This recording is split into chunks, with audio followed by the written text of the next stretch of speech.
Cowboys Nation, what is good? What is good? We are back again with another video, and today we're going to be talking about Mazi Smith. I got a lot of respect for this player, and you have to give your credit to Dan Quinn for bringing this guy in, playing that one technique position, but it's not going to be sweet.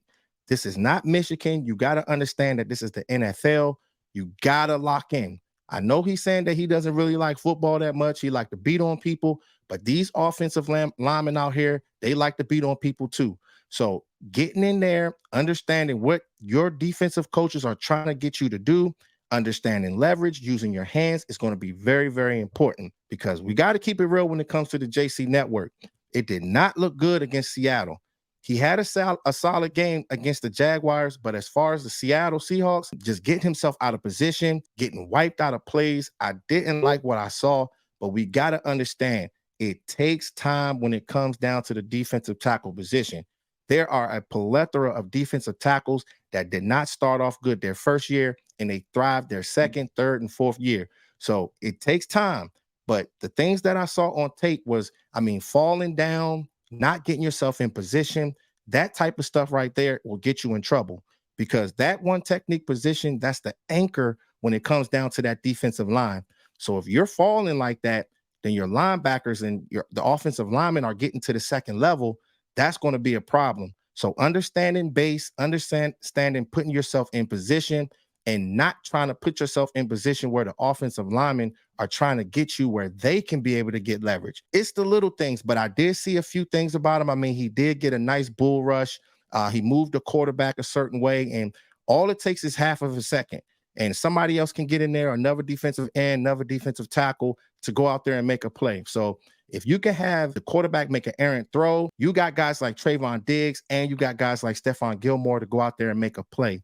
So like I said, man, it's the little things, not trying to be too aggressive, falling down. Don't fall down because you want to be able to keep your base. That's going to be important. These offensive linemen, what they try to do is they try to turn their hips. They try to put you in a certain position so you can lose leverage. So just getting down to the small things, I think this guy will be fine. We have to understand that this is not college. He was a strong player when he came down to college, but all these guys in the NFL, they do the same thing too. So just being humble, just understanding what Dan Quinn wants you to do, and I think that this guy will be fine. But just seeing this player going up against or going with Micah Parsons, going in there with Osa Odigizua, I think you're going to bring the best out of this player. And just seeing how it all plays out. But as far as like the single and the double teams, they're going to double team this guy a lot.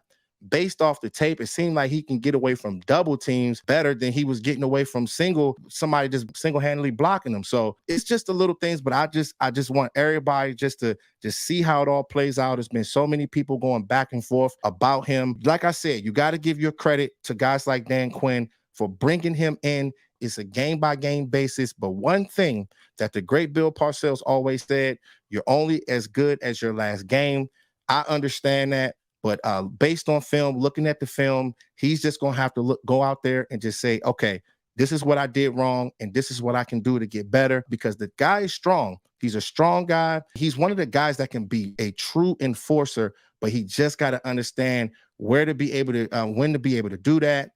Getting off the ball. It was a time where I saw him where he wasn't getting off the ball quick enough. And usually if the offensive lineman can get off the ball quicker than you, that gives them the advantage. You know what I'm saying? So, and these running backs out here, they can scat and they can get up out of there very, very quickly. So all it takes is half a second. I think they did make the right decision for bringing this guy in. It takes time. It's only the preseason, and I can't wait, y'all. I'm so excited. So make sure y'all like, share, and subscribe.